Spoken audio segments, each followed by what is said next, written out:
Janasena, TDP బాత్రూంలో వాటిని చూసుకుంటున్నారు. RGV crazy director, controversy king RGV Telugu Desam పార్టీని, జనసేన పార్టీని టార్గెట్ చేశారు.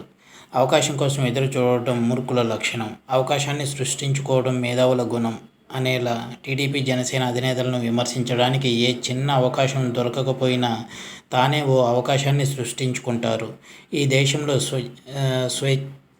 స్వాతంత్రాన్ని పూర్తిగా వినియోగించుకునే ఆయన ట్విట్టర్ను తన వేదికగా ఎంచుకుని టీడీపీ, జనసేన నాయకులపై విమర్శల బాణాలను సంధిస్తున్న విషయం అందరికీ తెలిసిందే.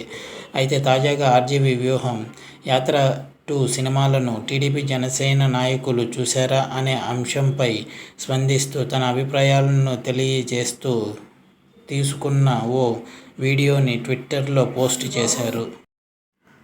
బాక్సింగ్ రింగులోకి ఎంటర్ అయిన తర్వాత గట్టిగా కొట్టాలి, అంతేగాని జుట్టు పీకుతా, చెంపగిల్లుతా అంటే కుదరదు అన్నారు.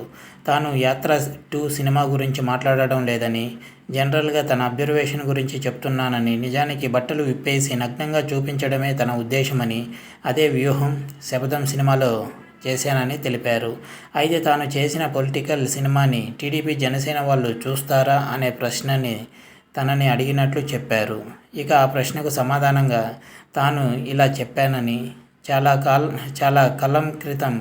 కాలం క్రితం సికింద్రాబాద్లో లంబా థియేటర్ అని ఉండేదని, దానిలో అశ్లీల సినిమాలు వచ్చేవని, అయితే ఆ సినిమాలను చూడాలని ప్రజలకు ఇంట్రెస్ట్ ఉన్నవాళ్ళు ఆ సినిమాలకు వెళ్ళినట్లు వేరే వాళ్లకు తెలిస్తే ఏమనుకుంటారో అని వెళ్ళేవాళ్ళు కారని, అయితే ఆ థియేటర్ ప్రజాసేవగా ఏ సినిమాలు ఉన్నాయో వాటిని ఇన్ఫర్మేషన్ బ్యూరోగా తయారు చేయగా వాటిని అక్కడక్కడ చూసేవాళ్ళని తెలిపారు. ఇక అలానే తాను ఉదయాన్నే పోర్న్ ఫిలిమ్స్ చూసినట్లు టీడీపీ, జనసేన వాళ్ళు వ్యూహం అనే సినిమాని ఎవరికీ తెలియకుండా వాళ్ళ బాత్రూంలో చూసుకుంటారనేది తన ఉద్దేశమని పేర్కొన్నారు. ఏ పార్టీతో సంబంధం లేని ప్రజలు లివింగ్ రూమ్లో సినిమా చూడటం జనసేన, టీడీపీ వాళ్ళు బాత్రూంలో చూస్తారు అని ఎద్దేవా చేశారు ఆర్జీవీ. ఇది వ్యూవర్స్ ఆర్జీవీ కామెంట్స్.